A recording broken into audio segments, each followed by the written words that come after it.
tradicionalmente chamado de Domingo da Alegria ou Domingo Gaudete, pois foi retirado do capítulo da epístola que nós acabamos de escutar de São Paulo aos Filipenses. Gaudete Domino semper, iterum dico gaudete, Dominus enim prope est. Alegrai-vos no Senhor, e de novo eu digo, alegrai-vos, o Senhor está próximo. Essa antífona ecoa as palavras do profeta Isaías: alegre-se a terra que era deserta e intransitável. Então é com essa chave de leitura que lemos também o Evangelho de hoje, que assim como do último domingo, o quarto domingo do Advento, traz novamente a figura de São João Batista. Uma das duas figuras importantes para nos ajudar a nos preparar durante este tempo do Advento é justamente São João Batista, que vai preparar os caminhos do Senhor, nos ajudando dessa forma, indicando para nós a melhor forma pela qual nós devemos nos preparar para celebrarmos o Santo Natal com dignidade. E São João Batista, ele é a imagem da justiça divina. Nós, quando olhamos para a figura de São João Batista e quando lemos as suas palavras e os testemunhos a respeito da sua pessoa, nós vemos justamente que ele é alguém extremamente austero, ou seja, ele vive a penitência, um caminho de conversão para nosso Senhor. E dessa forma nos recorda que todos nós também precisamos da justiça divina, tanto para julgar com equidade os nossos pecados, mas também nós temos uma outra figura que perpassa todo o tempo do Advento, que é justamente Nossa Senhora. E dessa forma, hoje no terceiro domingo do Advento, que é o domingo da alegria, nós encontramos em Nossa Senhora como o símbolo da misericórdia de nosso Senhor, que apesar dos nossos pecados, apesar dos nossos repetidos erros, Ele constantemente se aproxima de nós. E o Natal é justamente a recordação e a atualização deste mistério, o qual nós que éramos inimigos de Deus, portanto, se tratássemos de modo justo, nós de modo algum seríamos dignos de estar na presença de Deus, mas o Verbo eterno de Deus que se encarna por meio do seio de Nossa Senhora, vem ao nosso encontro. O primeiro passo para entendermos o Evangelho que nós acabamos de escutar é observar que o povo de Israel esperava por um Salvador. Daí a alegria gaudete, por conta do anúncio da chegada do Messias. Hoje em dia, porém, nós não somos mais impactados por essa mesma alegria. Quando ouvimos falar que Jesus está às portas, na verdade nós ficamos às vezes apavorados, pensando no fim dos tempos, receosos de perder os bens aos quais nós estamos apegados. Isso acontece por uma razão muito simples. Não passa pela nossa cabeça a ideia de estarmos perdidos, ou seja, necessitados também de salvação. E se não pensamos seriamente no estado de miséria no qual se encontra a nossa vida, na perdição em que vivemos, então é natural que não nos alegremos com a chegada do Salvador. Usando uma analogia, é como se nós estivéssemos festejando na primeira classe do Titanic e de repente fôssemos chamados às pressas para os botes salva-vidas, mas por conta de todo aquele conforto, de toda aquela alegria momentânea e superficial, nós iremos recusar abandonar o navio que está naufragando. Ora, essa atitude só pode ser explicada pelo seguinte: não percebemos o fato de que o navio está de modo irremediável naufragando, ou seja, afundando. De forma análoga, essa é a situação do homem atual, ou seja, quando ele esquece das realidades espirituais e sobretudo, sobre a finitude da sua vida aqui neste mundo e também a transitoriedade de todos os bens materiais, o homem busca subterfúgios em pessoas, em coisas e sobretudo também no dinheiro. Mas na época de Jesus, as pessoas tinham plena convicção de que precisavam de um Salvador, porque ao olhar para o mundo, elas só viam misérias. Sim, o mundo é incapaz de satisfazer a nossa sede de felicidade e plena felicidade. E o pior, a efêmera felicidade proporcionada pelas coisas mundanas é tão limitada que vivemos constantemente insatisfeitos por aquilo que nós já possuímos. Muitas das vezes, quando nós queremos um objeto, por exemplo, é mais satisfatório para nós desejarmos do que simplesmente a própria posse, pois a coisa perde em si o brilho quando nós temos em nossa posse, e em pouco tempo essa coisa também é deixada de lado. Acontece, porém, que as coisas mudaram neste nosso mundo moderno.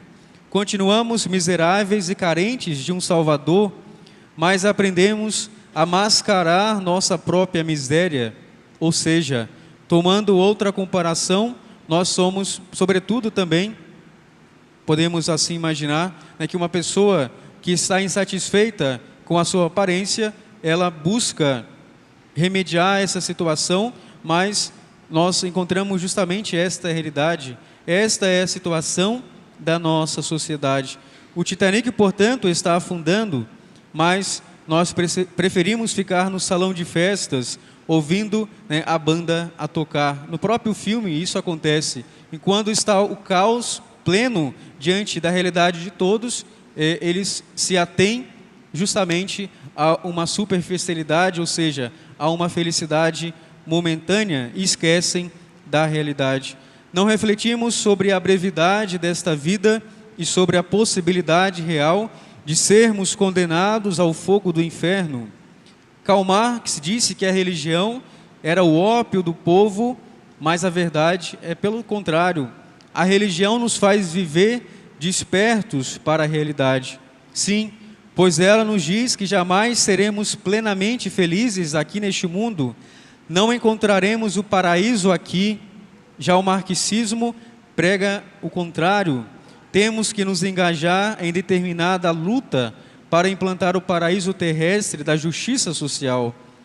Ora, existe uma atitude mais tola do que buscar um paraíso justamente aqui, onde envelhecemos, ficamos doentes e sofremos com a dor e a miséria?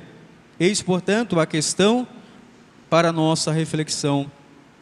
A verdade é que precisamos mesmo ficar os pés no chão da realidade da nossa história, pois só assim veremos o quanto nós necessitamos de um Salvador, de quanto nós necessitamos de Jesus Cristo.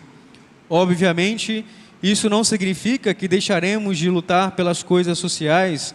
Nós o faremos de modo lúcido, o que implica rejeitar a narrativa marxista que tenta nos convencer e que justamente implica rejeitar essa narrativa que indica a nós que se pregarmos a verdade do Evangelho, as pessoas que seriam dessa forma alienadas não vão querer mais lutar por um mundo melhor.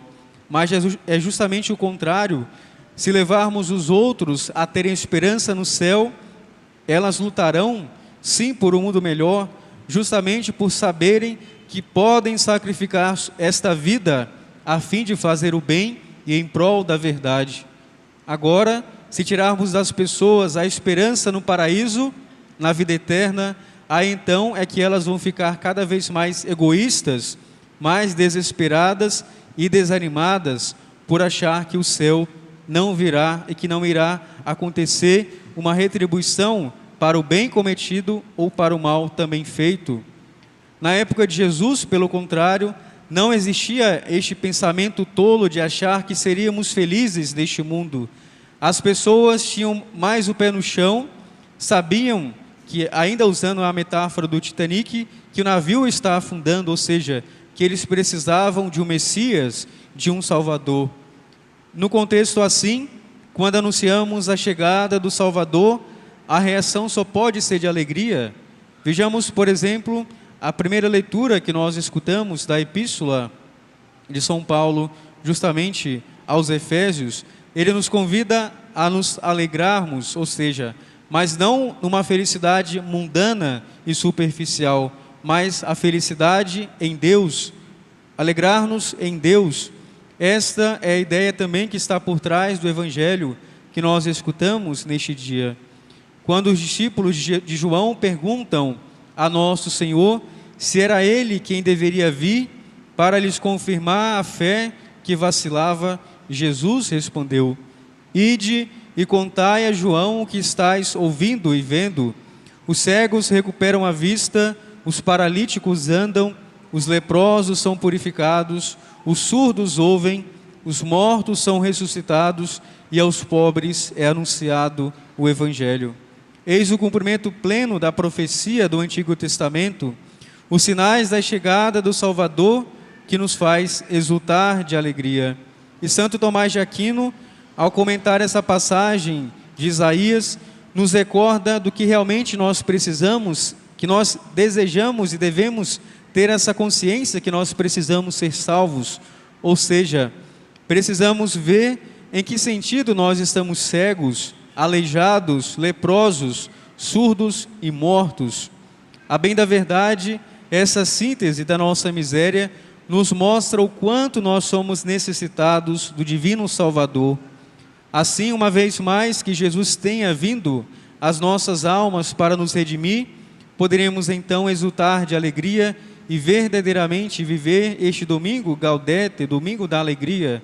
Então abandonemos de vez o conforto e o glamour aparente do Titanic que naufraga e saltemos no bote salva-vidas, pois a salvação chegou.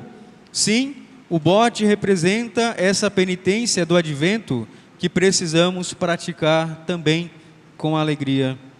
Como nos diz São Gregório Magno, o tempo do advento, ele foi criado, instituído pela Igreja para que nós possamos nos preparar bem para celebrarmos o Santo Natal. E por isso a Igreja, como um caminho de santidade, uma escola de vida, vai colocar a realidade no primeiro domingo do Advento justamente sobre o fim dos tempos, relatando a nós as 3 vindas de Cristo.